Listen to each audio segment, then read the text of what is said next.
नमस्कार, आप सभी का स्वागत है मेरे channel the mirror of truth पे। और इस वीडियो में हम बात करने वाले हैं हॉट एयर ओवन के बारे में। हॉट एयर ओवन एक इंस्ट्रूमेंट होता है जो खास करके स्टेरिलाइजेशन के पर्पस के लिए इस्तेमाल किया जाता है, जिसमें माइक्रोब को मारते हैं। चैनल को सब्सक्राइब कर लीजिए।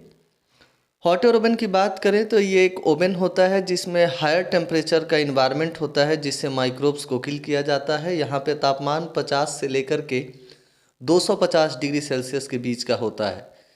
इस डिवाइस के सहारे ज़्यादातर जो मटेरियल्स होते हैं, कोई सर्जिकल इंस्ट्रूमेंट है या कोई मॉइस्चर सेंसिटिव मटेरियल है, उसके ऊपर मौजूद माइक्रोब्स को मारा जाता है।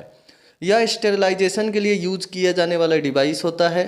यह ड्राई हीट के ऊपर आधारित होता है और इस प्रक्रिया को करने में, यानी इस इंस्ट्रूमेंट के अंदर माइक्रोब्स को मारने में 1.5 घंटे से लेकर के 3 घंटे तक का समय लगता है। प्रिंसिपल की बात करें तो ड्राई हीट के सहारे हम स्टेरिलाइजेशन कर सकते हैं कंडक्शन के द्वारा, जहाँ पे हीट एब्जॉर्ब हो जाता है आउटसाइड सरफेस के द्वारा और फिर वो पास होता है सेंट्रल आइटम्स पे, जो लेयर बाय लेयर उसके अंदर रखे रहते हैं और वहाँ पे मौजूद माइक्रोब्स को मारा जाता है। ड्राई हीट जो है वो ज़्यादातर जो ऑक्सीडाइज करता है मॉलिक्यूल्स को और फिर डैमेज करता है बैक्टीरिया को। इसके कारण, ऑक्सीडेशन के कारण, जो इसेंशियल सेल के कंस्टिट्यूएंट्स होते हैं वो डिस्ट्रॉय हो जाते हैं और माइक्रोब मर जाता है। कुछ इस प्रकार का बेसिक हॉट एयर ओवन हमें दिखाई देता है। यह ड्राई हीट के ऊपर आधारित होता है, जहाँ पे ड्राई हीट से माइक्रोब को किल करते हैं। The most common time temperature relationship की बात करें तो जब तापमान 170 डिग्री सेल्सियस होता है तो 30 मिनट लगता है।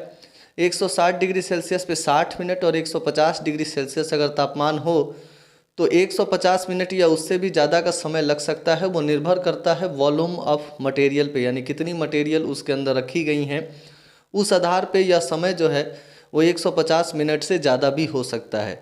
तो प्रमुख रूप से ये 3 टेम्परेचर रेंज हैं। 170 ज़्यादातर हम यूज करते हैं। And the contents must not be remove from oven immediately. किसी भी ओवन के अंदर स्टेरिलाइजेशन के तुरंत बाद मटेरियल को बाहर नहीं निकलना चाहिए। हमें इंतज़ार करना चाहिए जब उसका तापमान 50 डिग्री सेल्सियस या उससे कम हो जाए, तब हम उसे बाहर निकालेंगे। The reason for gradual cooling, यहाँ पे रीजन यह है कि अगर आप तुरंत बाहर निकालेंगे तो वहाँ पे जो ग्लासवेयर हैं वो टूट सकते हैं।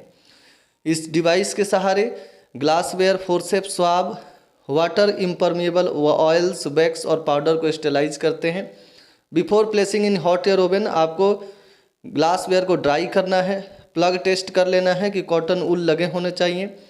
जो ग्लासवेयर हैं उनको पेपर के अंदर हम रैप करते हैं। कभी भी ओवन को ओवरलोड नहीं करना चाहिए और फ्री जगह देना चाहिए हर मटेरियल के बीच में, ताकि जो हॉट एयर है वो आसानी से उन मटेरियल्स के बीच में सर्कुलेट हो सके, क्योंकि एयर सर्कुलेट होगा तभी वहाँ पे माइक्रोब्स किल होंगे। तो इसीलिए हमें गैप देना चाहिए मटेरियल्स के बीच में। फ़ायदे की बात करें तो ये एक ड्राई हीट कैबिनेट होता है जो आसानी से इंस्टॉल होता है और इसमें कीमत भी कम लगता है। यह मटेरियल को पेनिट्रेट करता है। यह नॉन टॉक्सिक होता है, इससे वातावरण को कोई नुकसान नहीं होता है। यह नॉन कोरोजिव होता है, कोई भी मेटल से बनी हुई वस्तुओं के ऊपर या शार्प इंस्ट्रूमेंट के ऊपर स्टेलाइज करने के बाद जंग नहीं लगता है, तो ये भी इसका एक फ़ायदा है।